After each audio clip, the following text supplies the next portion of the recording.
Hello YouTube viewers and random Star Wars fans, and welcome along to another Black Series figure review.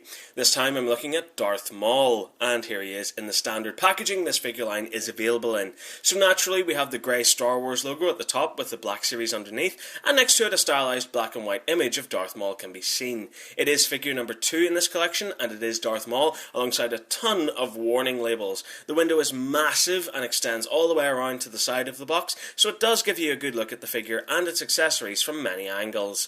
The back offers a few lines of text on the scene this figure is from, plus a quote from the character is printed below it.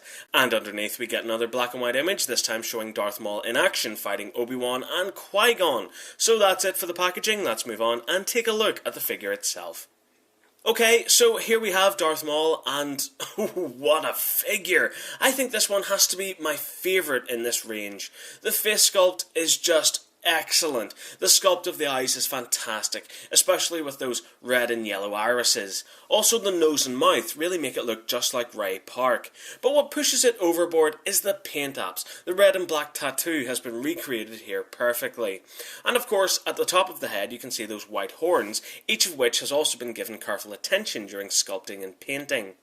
On the torso, Maul is wearing his black Sith robes, which look really good. Not only have you got those creases and wrinkles moulded into the plastic, but also this subtle material pattern, which gives it a great effect. The clothing sculpt continues to look impressive on the back as well as the arms, while the hands and forearms are covered with these gloves, which have been coated in this glossy black paint, just like the belt, which has been added to his midriff. Hanging from the belt are various rags, which extend from the top part of his robe, while the back has this tail section hanging down over his legs. I love the addition of actual black fabric underneath the plastic, which really adds to the design without restricting the figure's articulation. The legs are just a basic black but still contain that wrinkled material effect, while the boots are coated in that glossy black paint just like the hands and belt. So overall for detail, this is frankly amazing. I love it. Turning to articulation, the head can do the full 360 degree exorcist style twist and can also nod up and down, but the joint is quite stiff.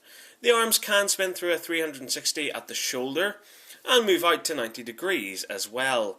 The forearm moves to a 360 at the elbow and also moves in and out to 90 degrees, while the wrist offers another 360 joint as well. The figure features an ab crunch, allowing the torso to move back and forth. This also nicely doubles as its waist articulation, allowing it to spin through 360 degrees. The legs can kick forward to 90 degrees, with a 360 spin also present at the top of the leg. The legs can move out, but only to 45 degrees, so it can't do the splits.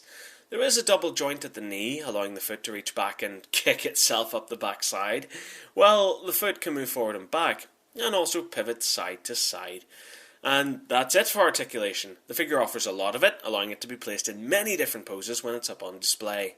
When it comes to accessories, the figure comes with an interchangeable head, which includes his cloak. Now, I really like this idea, as it means the hood of the cloak can sit flush against Maul's head, as though it's draped over his horns, like actual material, which of course thick plastic wouldn't do.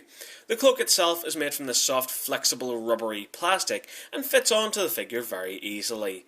The detail is excellent, as it is covered in that creased material effect, plus the subtle glossy paint apps really make it look impressive. Even on the back you can see the stitching on the hood and below it, and even around the sleeves. It's an excellent accessory. The figure also includes his binoculars, which are sculpted very well for their size and contain some excellent paint apps, which really adds to their appearance. While he can hold them securely, Maul can't really be posed into a position where he's holding them flush to his eyes using both hands, which is a bit of a shame, but at least he can be displayed holding them with one hand. Of course, the figure wouldn't be complete without his iconic double-bladed lightsaber, and it looks awesome.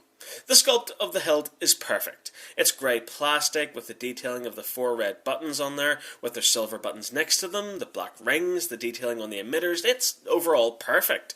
The blades are just a translucent red plastic, but they look nice enough.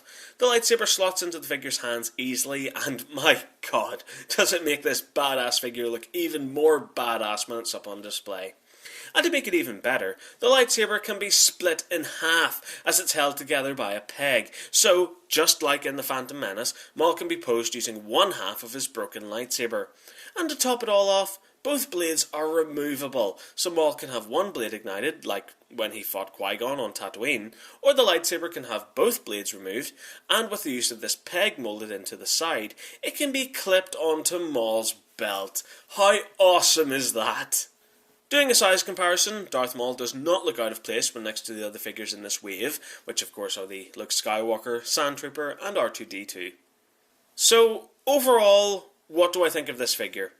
Well, the Black Series have greatly impressed me so far, and this figure is no exception. This has to be the best one yet. From just detail alone, it's perfect. The face sculpt, the paint apps, I can't find a single flaw. Likewise, the body is unbelievable. The character's robes have given the sculptors a great opportunity to add as much detail as possible, and they've really gone for it here, with that material effect on practically every square inch of the figure's body.